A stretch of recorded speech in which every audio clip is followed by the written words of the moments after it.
Dans le journal d'Europe 1, les annonces de Sébastien Lecornu à l'instant. Maï-Hélène Trémollet, vous êtes rentrée dans ce studio en direct. On a suivi ces annonces assez importantes, intéressantes, puisqu'il ne s'agit pas de la copie du budget initial. Que doit-on retenir de l'allocution du Premier ministre ce soir, Maï-Hélène ? Eh bien, la première chose à retenir, c'est que s'il défend un budget équilibré permettant de réduire le déficit à moins de 5%, ce budget va être différent. Il est meilleur, il peut rassembler et il est, je le crois, responsable. concrètement, la plupart des nouvelles mesures listées par le Premier ministre sont issues des réclamations du Parti socialiste. Augmentation de la prime d'activité pour 3 millions de ménages, généralisation du repas universitaire à 1 euro pour les étudiants et maintien de leur bourse, ou encore une augmentation des moyens des bailleurs sociaux. En clair, le Premier ministre espère ainsi obtenir la garantie d'un pacte de non-censure avec le PS.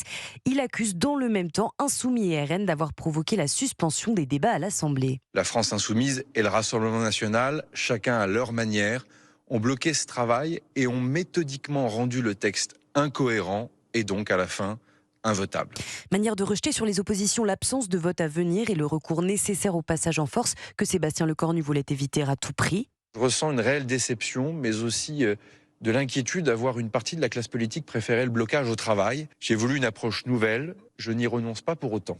Toujours est-il que le gouvernement n'a plus que 2 options à ce stade, passer par l'article 49.3 ou par les ordonnances. Ce soir, le Premier ministre n'a pas précisé sur laquelle il comptait s'appuyer dans les prochains jours. Merci Maï-Hélène Trémollet.